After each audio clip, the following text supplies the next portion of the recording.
कम से कम अपना स्टेटमेंट तो सरकार ले आए कि इसमें सरकार करना क्या चाहती है। ऐसा नहीं होगा कि आप बहाली ले लेंगे प्राथमिक का और बीएड वाले बच्चे जो हैं वो उनको आप फिर से कहें कि नहीं आप जाइए, आपको तो सुप्रीम कोर्ट ने मना कर दिया है।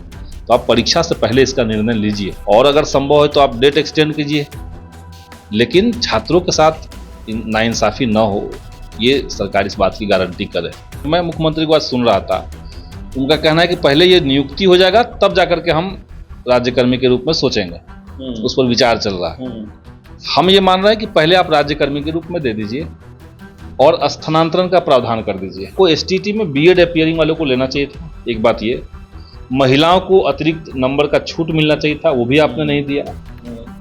इसके अलावा सब्जेक्ट का जो सोशल साइंस में जो गड़बड़ी हुई है, आप जितनी हड़बड़ी करते हैं उतनी गड़बड़ी करते हैं। जैसे यही एसटीटी जो आया, इसमें आपने हड़बड़ी दिखाया और बीएड जो अपीयरिंग था, क्योंकि बीपीएससी की परीक्षा में आपने अपीयरिंग स्टूडेंट्स को लिया है, तो शिक्षा विभाग अभी तो जो काम कर रहा है वो ठीक से काम नहीं कर रहा है। उसके जो अधिकारी हैं वो मनमाना कर रहे हैं, तो इस पे तो अंकुश लगना चाहिए। इस पे तो सरकार को संज्ञान लेकर के कुछ सुधार करना चाहिए। इसमें हम तो यही चाहेंगे। हम लोग अभी इंतजार कर रहे हैं, शिक्षक संगठन अभी इंतजार कर रहे हैं कि सरकार कुछ पॉजिटिव ले।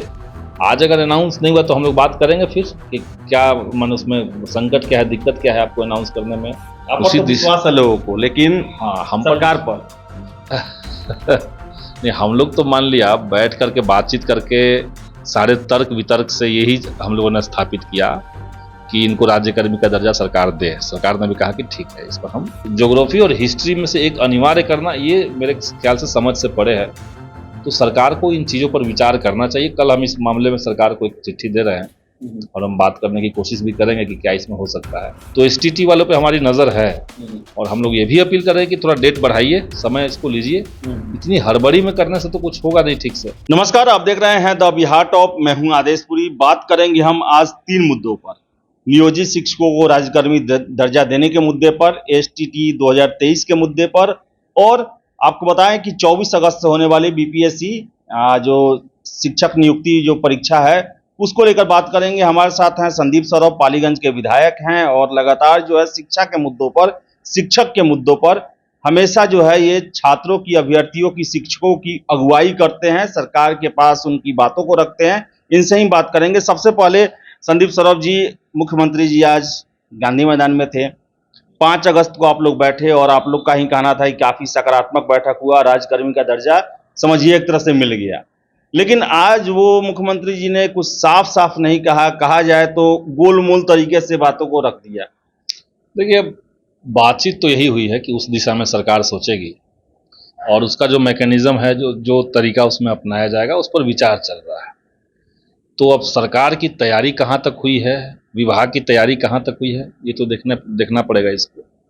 लेकिन हमें लगता है कि राज्यकर्मी का दर्जा ये बिहार के शिक्षकों के आज के समय में बहुत ही महत्वपूर्ण मांग है। अगर आप शिक्षा में कोई ढंग का सुधार चाहते हैं तो सारे नियोजित शिक्षकों को राज्यकर्मी के रूप में लाइए और तत्काल उनका ट्रांसफ़र शुरू कीजिए। ट्रांसफ़र जो लंबे समय से रुका हुआ है, एक एक टीचर जो है वो 300-300 किलोमीटर लोग जा रहे हैं और आ रहे हैं, तो उसको तत्काल शुरू कीजिए। एक बार सब सेटल डाउन। मैं मुख्यमंत्री को आज सुन रहा था, उनका कहना है कि पहले ये नियुक्ति हो जाएगा तब जाकर के हम राज्यकर्मी के रूप में सोचेंगे, उस पर विचार चल रहा है। हम ये मान रहे हैं कि पहले आप राज्यकर्मी के रूप में दे दीजिए और स्थानांतरण का प्रावधान कर दीजिए। तब तक आपकी ये बहाली प्रक्रिया चलती रहेगी, क्योंकि एक बार जब बहाली हो जाएगी तो पुराने शिक्षक जो 15-20 साल से स्थानांतरण का इंतजार कर रहे हैं, उनके लिए तो फिर शायद जगह भी ना बने। तो इसलिए ये प्रक्रिया जो आपकी बहाली की है ये चलते रहे और आप राज्यकर्मी का दर्जा देकर के उनका स्थानांतरण शुरू करें। इसी दिशा में बात हुई थी और उस समय बहुत सकारात्मक बातचीत हुई थी। अब देखते हैं कि सरकार क्या कह रही है, क्या कर रही है। संदीप जी, लेकिन एक चीज नहीं लगता है कि आप हमेशा जो है, आप शिक्षक नियमावली जब बन रहा था उसमें नीतीश जी ने कहा कि सबसे पूछ के किया जा रहा है, लेकिन बहुत सारे मुद्दे थे आप लोगों से नहीं पूछा गया था। आप व्यक्तिगत तौर पर कितनी बार भेंट किए हैं शिक्षकों के मुद्दे पर ही, बैठक हुआ उसमें भी गए, वहां भी आप लोग की बातों को सुना गया, आश्वासन दे दिया गया, लेकिन होता नहीं है। अब तो जो बैठक हुई थी उसमें तो हम अकेले थे नहीं, उसमें तो माननीय उप मुख्यमंत्री महोदय थे, उसमें माननीय शिक्षा मंत्री जी थे, उसमें महागठबंधन के भीतर जितनी पार्टियां हैं सभी पार्टियों के प्रतिनिधि थे। तो उसके बावजूद अगर सरकार नहीं करेगी तो हम लोग बात करेंगे ही। हम लोग अभी इंतजार कर रहे हैं, शिक्षक संगठन अभी इंतजार कर रहे हैं कि सरकार कुछ पॉजिटिव ले। आज अगर अनाउंस नहीं हुआ तो हम लोग बात करेंगे फिर कि क्या मन उसमें संकट क्या है, दिक्कत क्या है आपको अनाउंस करने में, घोषणा करने में। क्योंकि देखिए उसमें जो नियोजित शिक्षकों को कहा जा रहा है कि हम परीक्षा लेंगे, एक रास्ता बताया गया कि हम डिपार्टमेंटल लेंगे, तो बगैर डिपार्टमेंटल लिए भी आप कर सकते हैं। क्योंकि जो टीईटी क्वालिफाइड लोग हैं जो 2012 के बाद आए, वो तो ऑलरेडी टीईटी क्वालिफाइड है। जो 2012 से पहले हैं उन सब लोगों ने दक्षता परीक्षा पास की हुई है। तो आप बगैर परीक्षा का आप एक सर्कुलर ला करके सारे नियोजित शिक्षकों को राज्यकर्मी के रूप में कर सकते हैं। इसमें कोई वित्तीय बोझ नहीं है। तो इन सारे तर्कों से हम लोगों ने अपनी बात रखी है और उसमें पॉजिटिव हम लोग को उम्मीद है। नहीं होगा तो हम देखेंगे। क्या लगता है मामला भी लटकेगा कुछ दिनों और? नहीं, लटकना तो नहीं चाहिए क्योंकि इस पर नज़र तो सबकी है। और महागठबंधन के भीतर जो पार्टियां हैं उन सब लोगों से चूंकि सरकार ने वायदा किया है, तो ऐसे तो एक तरफा डिसीजन होगा नहीं, फिर बदल तो नहीं सकता है जी। संदीप जी, जो फैसले लिए जा रहे हैं वो कहा जा रहा है काफी हड़बड़ी में। अब एसटीईटी 2023 का ही देख लीजिए, एकाएक 9 तारीख को नोटिफिकेशन आता है और मात्र 14 दिन फॉर्म भरने के लिए दिया जाता है। और बिहार के विश्वविद्यालयों में आपको पता है कि लेट सेशन चलता है, कितने लोग का एग्जाम हुआ है, रिजल्ट नहीं आया है। ऐसे में इतनी हड़बड़ी क्यों? अपीयरिंग कैंडिडेट को क्यों नहीं मौका दिया जा रहा है? ये वही मैं कह रहा हूँ कि शिक्षा विभाग को या सरकार के हर विभाग, हर आयोग को ये तो सीख लेना चाहिए था। अब तक आप जितनी हड़बड़ी करते हैं उतनी गड़बड़ी करते हैं। जैसे यही एसटीईटी जो आया, इसमें आपने हड़बड़ी दिखाया और बीएड जो अपीयरिंग था, क्योंकि बीपीएससी की परीक्षा में आपने अपीयरिंग स्टूडेंट्स को लिया है जो सीटेट में अपीयरिंग वाले थे, तो आपको एसटीईटी में बीएड अपीयरिंग वालों को लेना चाहिए था। एक बात ये, महिलाओं को अतिरिक्त नंबर का छूट मिलना चाहिए था, वो भी आपने नहीं दिया। इसके अलावा सब्जेक्ट का जो सोशल साइंस में जो गड़बड़ी हुई है, ये कोई तर्क नहीं कि आप ज्योग्राफी या हिस्ट्री में से एक रखें ही रखें। जिनका पॉलिटिकल साइंस और कुछ और सब्जेक्ट है, तो वो कहाँ से, पॉलिटिकल साइंस और इकोनॉमिक्स किसी का सब्जेक्ट है, तो वो नहीं भर पाएंगे। तो क्या वो पढ़ाने के लिए एलिजिबल नहीं है? तो ज्योग्राफी और हिस्ट्री में से एक अनिवार्य करना, ये मेरे ख्याल से समझ से परे है। तो सरकार को इन चीज़ों पर विचार करना चाहिए। कल हम इस मामले में सरकार को एक चिट्ठी दे रहे हैं और हम बात करने की कोशिश भी करेंगे कि क्या इसमें हो सकता है। तो एसटीटी वालों पे हमारी नज़र है और हम लोग ये भी अपील कर रहे हैं कि थोड़ा डेट बढ़ाइए, समय इसको लीजिए। इतनी हड़बड़ी में करने से तो कुछ होगा नहीं ठीक से। ये हम कल बात करेंगे। 24 तारीख से परीक्षा होने वाला है संदीप जी, 1,70,000 शिक्षकों की भर्ती के लिए।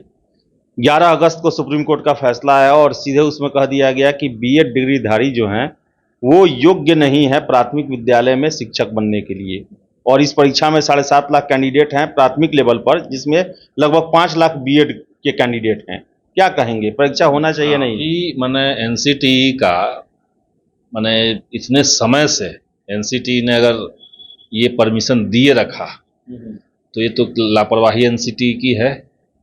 केंद्र सरकार की जो एजेंसी है एनसीटीई, उसकी गड़बड़ी है और इसका खामियाजा तो सीधे छात्रों को भुगतना पड़ेगा अगर इस तरह के कुछ होता है। तो अभी कल परसों मैं बात करने की कोशिश कर रहा था शिक्षा विभाग के अधिकारियों से, तो उनका कहना था कि अभी इस पर कोई निर्णय सरकार नहीं ली। तो हम तो यही चाहेंगे कि इस पर ठोस तरीके से निर्णय लिया जाए और जो कानूनी विशेषज्ञ सरकार के हैं लोग, वो बताएं कि इसमें रास्ता क्या हो सकता है, और अगर संभव है तो आप डेट एक्सटेंड कीजिए, लेकिन छात्रों के साथ नाइंसाफी न हो, ये सरकार इस बात की गारंटी करे। तो 4 दिन हो गया, अभी तक कोई निर्णय नहीं लिया गया। भ्रम की स्थिति बनी हुई है छात्रों में, वो न पढ़ पा रहे हैं न छोड़ पा रहे हैं पढ़ाई। वही दिक्कत है। तो इसलिए तो हम कह रहे हैं कि इसमें सरकार को त्वरित कम से कम अपना स्टेटमेंट तो सरकार ले आए कि इसमें सरकार करना क्या चाहती है। ऐसा नहीं होगा कि आप बहाली ले लेंगे प्राथमिक का और बीएड वाले बच्चे जो हैं वो, उनको आप फिर से कहें कि नहीं आप जाइए, आपको तो सुप्रीम कोर्ट ने मना कर दिया है। तो आप परीक्षा से पहले इसका निर्णय लीजिए क्या करना है, और या तो इसको एक्सटेंड कीजिए। तो कुछ इस दिशा में सरकार को सोचना चाहिए। इसके लिए सोचने के लिए सरकार में लोग हैं, वो लोग सोचेंगे, हम लोग तो कह ही सकते हैं। संदीप जी, एक प्रश्न है, पूरे शिक्षक भर्ती या शिक्षक का जो मामला है उसको लेकर के आखिर नीतीश सरकार इतना बेरुखा वाला जो उनका रवैया रहता है, नियोजन सिस्टम देख ले, हमेशा बवाल विवाद भ्रष्टाचार होते रहा। नई शिक्षक नियमावली लेकर जिस दिन से आए हैं उस दिन से लेकर आज तक विवाद ही हो रहा है और पेच ही फंस रहा है। क्या लगता है कि परेशान करना है या फिर सरकार में ही कोई खोट है? ये सरकार में खोट है ये हम नहीं कहेंगे, बल्कि सरकार का ध्यान जो है वो शिक्षा विभाग की तरफ थोड़ा कम है। थोड़ा कम या है ही नहीं? जो भी कह लीजिए इसको, लेकिन जिस गंभीरता के साथ, चूंकि एक सीरियस डिपार्टमेंट है और हर कोई इससे कनेक्टेड है, तो जो गंभीरता होनी चाहिए नीतियों को तय करने में, जितने तरह का सामंजस्य चाहिए, जिस तरह की लीगल एडवाइस सरकार को चाहिए, वो शायद फुलफिल नहीं हो रहा है। और यही कारण है कि कई बार नियमावली आ रहा है या कोई विज्ञापन सरकार ला रही है, लेकिन उसमें कई तरह की गड़बड़ियां रह जा रही हैं। तो मेरे ख्याल से शिक्षा विभाग अभी तो जो काम कर रहा है वो ठीक से काम नहीं कर रहा है। उसके जो अधिकारी हैं वो मनमाना कर रहे हैं, तो इस पे तो अंकुश लगना चाहिए। इस पे तो सरकार को संज्ञान लेकर के कुछ सुधार करना चाहिए इसमें, हम तो यही चाहेंगे। अंतिम प्रश्न संदीप जी, क्या लगता है नियोजित शिक्षकों को राज्यकर्मी का दर्जा नीतीश सरकार देगी? निश्चित तौर से इस सरकार में मिलना चाहिए। मिलना चाहिए या मिल जाएगा? मिलने की दिशा में ही बातचीत हुई है, तो हम तो उम्मीद करके बैठे हैं कि मिलेगा। आपका तो विश्वास है लोगों को, लेकिन हाँ, हम सरकार पर नहीं, हम लोग तो मान लिया, बैठ करके बातचीत करके सारे तर्क वितर्क से यही हम लोगों ने स्थापित किया कि इनको राज्यकर्मी का दर्जा सरकार दे। सरकार ने भी कहा कि ठीक है, इस पर हम पॉजिटिवली काम करेंगे और राज्यकर्मी का दर्जा देंगे।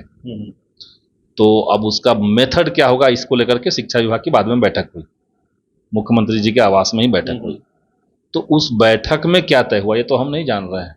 किस प्रोविजन से, कैसे किस मेथड से लोग लाएंगे और कब तक लाएंगे ये तो हम नहीं जान रहे हैं, लेकिन उस दिशा में सरकार काम कर रही है, यही अभी तक हम लोग के पास सूचना है।